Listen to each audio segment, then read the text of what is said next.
What if I told you that right now, sitting in your kitchen, possibly on your counter or inside your fridge, there is something that is slowly, quietly, and consistently damaging your dog's health? Not something exotic, not some rare poison from a faraway place. Something completely ordinary, something you probably bought at the grocery store this week. Something you might have even given your dog as a treat because you thought it was fine, because it looked harmless, because nobody ever told you otherwise. And that is exactly the problem. Most dog owners never find out until it is too late. Until their dog starts showing symptoms that seem random. Until the vet visits start piling up. Until test results come back and you are sitting in that cold little room thinking, how did this happen? I thought I was doing everything right. So before you feed your dog anything today, I need you to watch this entire video. Because what I am about to share with you is not just a list of bad foods. It goes much deeper than that. It involves dog psychology, the way dogs process certain substances at a biological level, and a very uncomfortable truth about why this information is not being told to you loudly enough. Stay with me, because by the end of this video, the way you think about feeding your dog will completely change. Let us start with something that happened to a dog owner named Sarah. Sarah had a golden retriever named Biscuit. He was 4 years old, full of energy, always happy, always wagging. Sarah was a careful dog owner. She read labels, she bought quality food. She took Biscuit to the vet for regular checkups. But every few months, Biscuit would have these episodes. He would get sluggish, his coat would look dull, sometimes he would skip meals. The vet ran tests. Everything came back normal. They said he was fine, maybe just a sensitive stomach. Sarah accepted that. She kept doing what she was doing, and for 2 more years, Biscuit lived with this low-grade discomfort that nobody could explain. Until one day, almost by accident, Sarah cut one specific thing out of his diet. And within 3 weeks, Biscuit was a different dog. I will tell you exactly what that thing was. But first, I need you to understand why this food is so dangerous and why it is so hard to detect, because it is not about one dramatic toxic reaction. It is something much slower, much sneakier, and in many ways, much more dangerous because of that. Here is what you need to understand about how a dog's body works. Dogs evolved differently from humans. We share a lot of the same biology, yes. But there are critical differences in how dogs digest and process certain compounds. Humans have had thousands of years of agricultural evolution. We have adapted to eating a wide variety of plant-based foods, processed foods, cooked foods. Our liver enzymes have shifted. Our gut bacteria have changed. Our metabolic pathways have been shaped by what we ate over generations. Dogs have not had that same journey. Their digestive systems are still much closer to their wolf ancestors than most people realize. They are built for protein, for fat, for certain types of fiber, and when you introduce substances that fall outside of that design, the body does not always react immediately. It compensates, it adapts, it tries to process, but every time it does, there is a cost. A slow, accumulating cost. Now here is where most dog food conversations go wrong. People talk about obviously toxic things. Chocolate, grapes, xylitol, onions. These are dangerous, yes, but they cause acute reactions. Your dog eats chocolate, something obvious happens fast. You know, you act. But what about the things that cause chronic damage? The things that sit quietly in your dog's system day after day, week after week, building up a kind of invisible pressure on organs, hormones, and the nervous system? That is what we are really talking about today. And this is where things get dangerous, because the food I am about to describe is not on most warning lists. It is not something vets typically bring up in a standard appointment unless you specifically ask. It is something marketed in pet stores, something used in dog treats sold at premium prices, something you would never think to question. But before I name it, I want you to understand why it causes harm, because that is what will make this stick. That is what will make you actually change your behavior and not just read a warning and forget it. Dogs experience the world through smell first, then taste.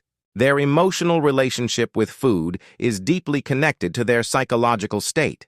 When a dog is stressed, their digestion slows. When they feel safe and calm, they digest efficiently.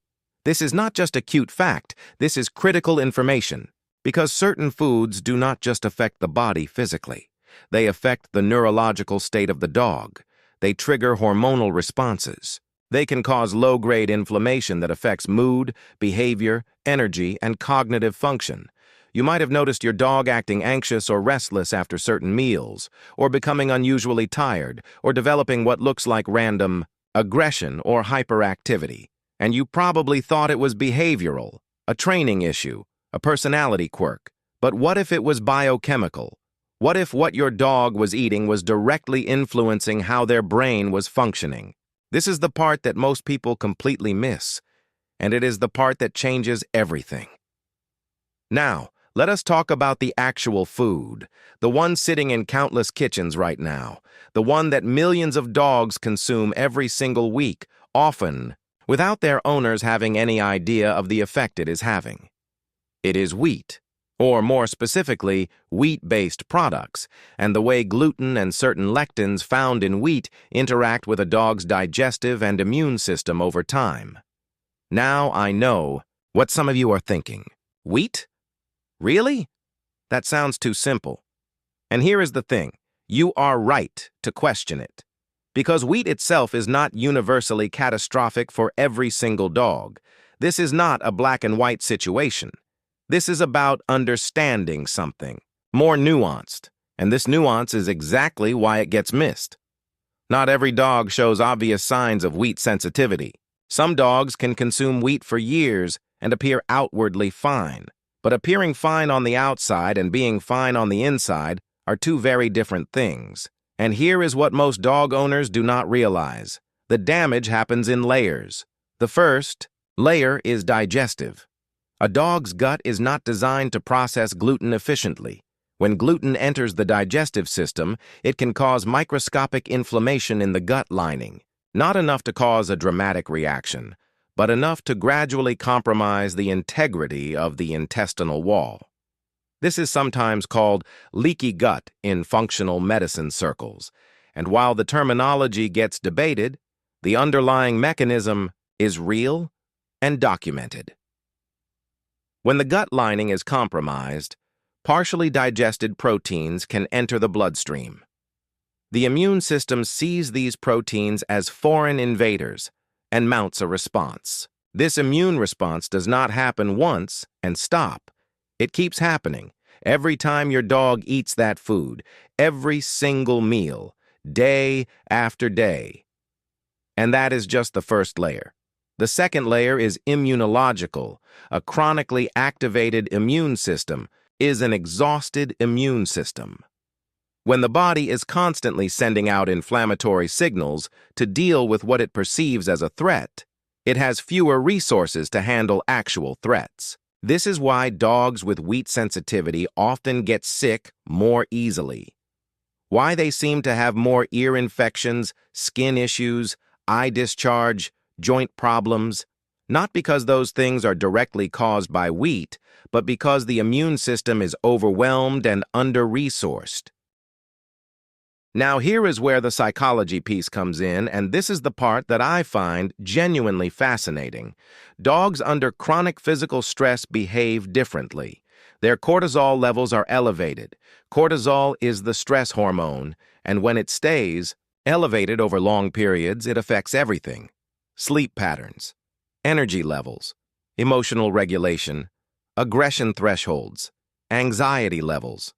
A dog who is chronically inflamed from a food sensitivity is often a dog who seems harder to train, more reactive, less focused, more easily overwhelmed, and owners and trainers often interpret these behaviors as stubbornness or dominance or poor temperament, when in reality, the dog is simply not operating from a calm, stable physiological baseline.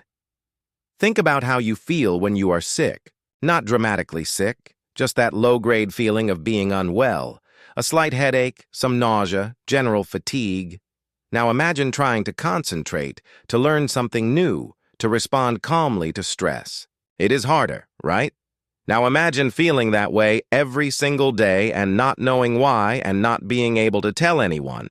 That is the reality for many dogs consuming foods their bodies cannot properly process.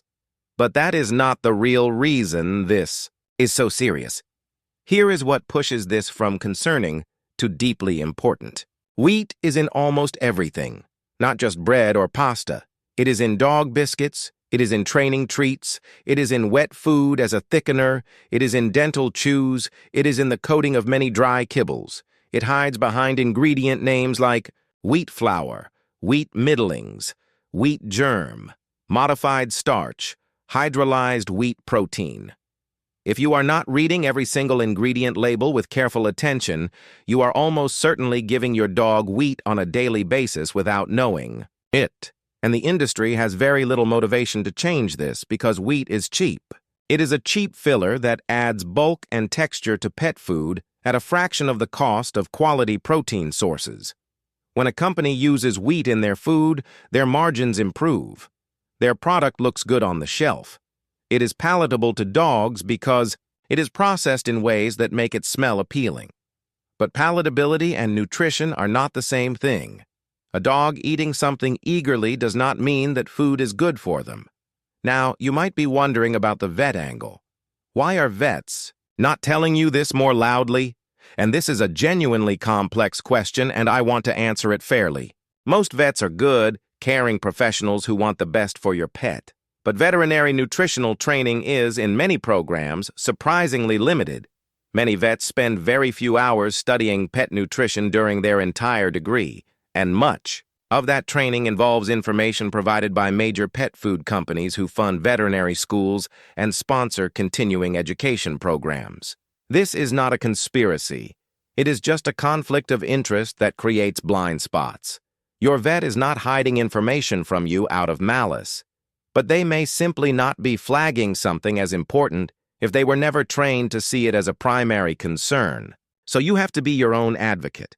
You have to be curious. You have to ask questions. Let us come back to Sarah and Biscuit for a moment. What Sarah cut out of his diet was wheat. She switched to a grain-free food with a single protein source. No fillers, no wheat, no corn, no soy, just protein, fat, and digestive-friendly vegetables. And within 3 weeks, Biscuit changed. His energy came back. His coat became shiny again. He stopped having those mysterious, sluggish episodes. He started engaging differently during play, more alert, more joyful. It was as if a low-level fog had been lifted. Now, I am not telling you that switching away from wheat will fix every problem your dog has. Every dog is different. Some dogs handle certain grains better than others. Breed matters. Age matters. Individual gut microbiome matters. But what I am telling you is that if your dog has been showing any of the signs I have described, if there is unexplained lethargy, skin issues, ear infections that keep coming back, digestive inconsistency, behavioral reactivity, difficulty focusing during training, then food is one of the first places you should look, not the last. So what do you actually do with this information? You start by reading labels, not quickly, but carefully. Look at the first 5 ingredients. In quality dog food, those first ingredients should be named protein sources. Chicken, salmon, beef, lamb, not wheat flour, not corn gluten meal, not soy protein. If you see wheat in the first 5 ingredients, that food is built around a cheap filler, and you should consider making a change. You also start paying attention to your dog in a more intentional way. Keep a simple journal for 2 to 4 weeks. Write down what your dog eats and note any behaviors, energy levels, or physical symptoms. You will start to see patterns you never noticed before. Dogs cannot tell us how they feel in words, but their bodies tell us everything if we learn how to listen. If you decide to transition to a different food, do it slowly. Over 7 to 10 days. Sudden dietary changes can cause digestive upset on their own, which will confuse your data and be uncomfortable. For your dog, gradually mix the new food in with the old, increasing the ratio of new to old each day until the transition is complete. If your dog has been on wheat-heavy food for a long time, you might see a small adjustment period as the gut microbiome rebalances. This is normal. Give it time. The first 2 weeks might not show the full picture. You are looking for what happens at the 4 and 8 week mark. And here is something I want you to sit with, because this is the part that I think is the most important of everything I have said today. We love our dogs. That is not in question. But love expressed through feeding is complicated, because we often feed our dogs things that we associate with love, treats, table scraps, snacks, without asking whether that expression of love is actually serving them.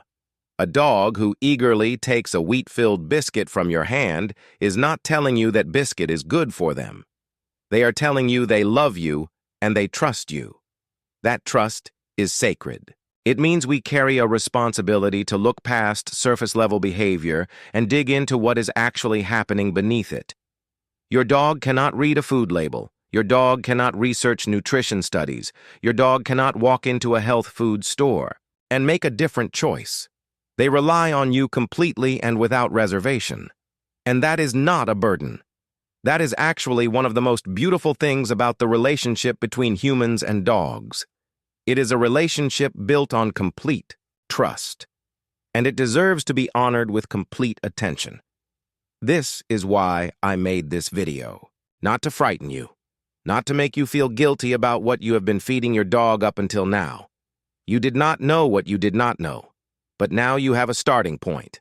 Now you have a reason to look closer, to ask more questions, to take your dog's unexplained symptoms more seriously, to trust your gut when something feels off, even if a standard vet visit says everything is normal.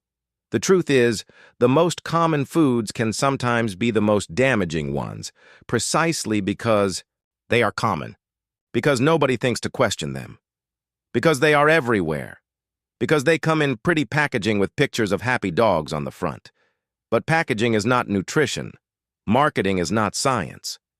And your dog deserves better than assumptions. If this video made you think differently, even just a little, if it made you want to look at your dog's food label today, then it did its job. Share it with someone who has a dog, because chances are they have never heard any of this either. And if you want to keep learning about dog psychology, dog health, and the hidden things that affect how your dog thinks, feels, and behaves, then make sure you subscribe. There is so much more to explore. And your dog, quietly trusting you from across the room right now, is worth every bit of the effort.